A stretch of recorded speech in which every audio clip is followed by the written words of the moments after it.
Salut à tous, on se retrouve aujourd'hui pour un sujet bien d'actualité. Il s'agit du coup de chaleur.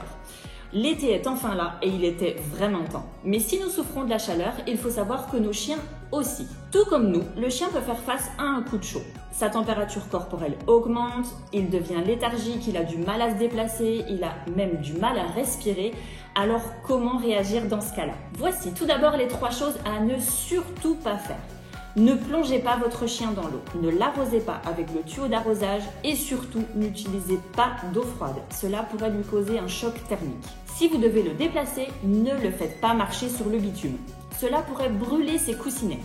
Petit test très simple, placez votre main sur le bitume. Si c'est trop chaud pour votre main, il en sera de même pour les coussinets de votre chien. Ne le laissez pas en plein soleil.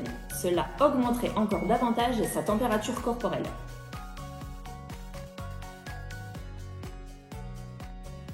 Voyons donc maintenant comment réagir au mieux.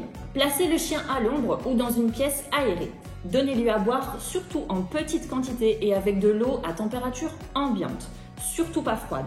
Prenez sa température si vous le pouvez, elle ne doit pas excéder 40,5 degrés. Mouillez une serviette avec de l'eau tempérée encore une fois et placez-la sur son ventre entre ses pattes. Surveillez votre chien. Si son état ne s'améliore pas rapidement, prenez contact avec votre vétérinaire qui vous guidera pour la suite des soins. Passons maintenant à nos conseils prévention. Ne sortez pas votre chien aux heures les plus chaudes. On le répète très souvent, sortez plutôt votre chien le matin à la fraîche et le soir. On évite aussi tout ce qui va être activité physique et sportive trop intense. Proposez-lui régulièrement de l'eau fraîche. Si d'ailleurs l'eau de votre chien se trouve à l'extérieur de la maison, pensez à la changer régulièrement. Ne laissez jamais un chien enfermé dans une voiture. Même fenêtre ouverte, même pour 5 minutes, la température de l'habitacle augmente très vite. C'est comme si vous mettiez votre chien directement dans le four. Évitez les jeux de balles dans l'eau. Je précise, on a tendance à penser que cela va leur faire du bien. Alors oui, évidemment, une baignade, aucun souci.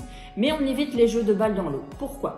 Votre chien va sauter, récupérer la balle et ingurgiter beaucoup d'eau. Pour les chiens même moins à l'aise dans l'eau, il va également ingurgiter de l'eau tout au long où il va ramener sa balle vers vous. Ce qui fait qu'il va ingurgiter énormément d'eau et ce qui pourrait lui causer un retournement d'estomac. On évite du coup, par le même principe, les tuyaux d'arrosage directement dans la gueule. Maintenant que vous savez quoi faire, il ne nous reste plus qu'à vous souhaiter un très bel été et de très bonnes vacances. On en profite pour un petit rappel très important. Si vous ne pouvez pas prendre votre chien avec vous en vacances, il existe plein de solutions pour le faire garder. Alors un chien c'est pour la vie et même quand c'est les vacances. Salut à tous et à bientôt pour une nouvelle vidéo.